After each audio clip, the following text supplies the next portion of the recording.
शेतकरी मित्रांनो, नमस्कार. मी आपला शुभचिंतक अमोल पाटील. प्रश्न तुमचा, उत्तर आमचे या सदरामध्ये. आजचा प्रश्न आहे, येत्या खरीप हंगामामध्ये हळद आणि अद्रक 200 क्विंटल प्रति एकर येण्यासाठी बेसल डोस कुठला घ्यावा?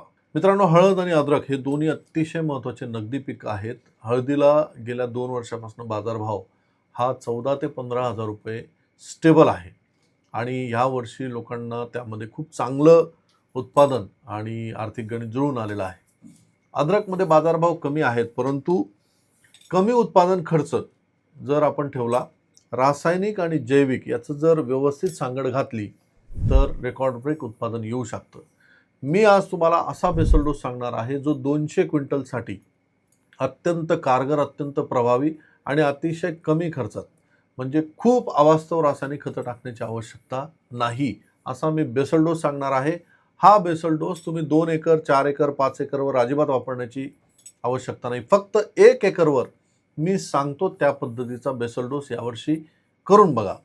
आपण आत्ताच शनिवारी 18 एप्रिल रोजी अद्रक पिकाचं लाईव्ह सेशन आपण घेतलं आणि त्या सेशनमध्ये खाली कमेंट्स ज्या आलेल्या आहेत त्या सगळ्या अप्रतिम कमेंट्स आहे. मी एक कमेंट्स तुम्हाला वाचून दाखवतो. धन्यवाद सर, आपल्या मार्गदर्शनामुळे मी हळदीमध्ये विक्रम केलाय सर. 27 गुंठ्यामध्ये 60 क्विंटल बेने विकून 74 टाकी शिजवले आहे. 74 टाकी म्हणजे 30-40 किलोची जरी टाकी पकडली तरी 7-21 म्हणजे 200 क्विंटल आणि 60 क्विंटल ऑलरेडी बेनं विकलं आहे. तुम्ही हिशोब केला, 10 किलोची जरी टाकी पकडली तरी 27 गुंठ्यात 100-125 क्विंटल त्याला हळद झालेली आहे. असा बेसल डोस मी तुम्हाला आज सजेस्ट करणार आहे की जो बेसल डोस तुम्हाला क्रांतिकारी उत्पादन देऊ शकेल. आणि तो बेसल डोस काय असेल? या ठिकाणी मित्रांनो, हा बेसल डोस तुम्ही नीट समजून घ्या. DAP आपल्याला घ्यायचं आहे 100 किलो, ज्यामध्ये आपल्याला 18 किलो नत्र 46 किलो स्फुरद मिळेल, किंवा सुपर फॉस्फेट घ्यायचं आपल्याला 250 किलो, ज्याच्यामध्ये 40 किलो आपल्याला फॉस्फरस मिळेल. एक तर DAP घ्यायचा आहे, एक तर सुपर फॉस्फेट घ्यायचा आहे, दोघांपैकी एकच. जर तुम्ही सुपर फॉस्फेट घेतलं तर त्यामध्ये 10, 26, 26, 50 किलो प्लस करायचा आहे, जेणेकरून आपल्याला 13 किलो स्फुरद म्हणजे 40 अधिक 13 53 होईल आणि 13 किलो पालाश मिळेल, प्लस MOP 50 किलो, यातनं 30 किलो पालाश मिळेल, म्हणजे 53 किलो फॉस्फरस, 43 किलो पोटॅशियम या ठिकाणी मिळेल. जर DAP घेतला तर 18 किलो नत्र, 46 किलो फॉस्फरस आणि 30 किलो पालाश आपल्याला मिळेल. यामध्ये ह्युमॉल हॉर्टिकल्चर स्पेशल घ्यायचं आहे 20 किलो, रिलीजर घ्यायचं आहे 5 किलो, आणि सगळ्यात महत्त्वाचं NPK कॉन्सोजीची बॅग जर मिळाली तर 25 किलो घ्यायची आहे.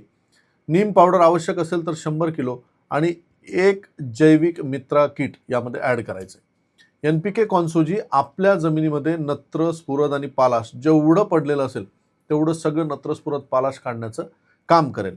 जैविक मित्रा किटमध्ये असं किट आपण बनवलेलं आहे, भारतातलं पहिलं असं जैविक किट आहे की ज्यामध्ये सगळ्या प्रकारच्या बुरशी, सगळ्या प्रकारचे निमॅटोड्स आणि हुमणी हे आपल्याला कंट्रोल करता येईल.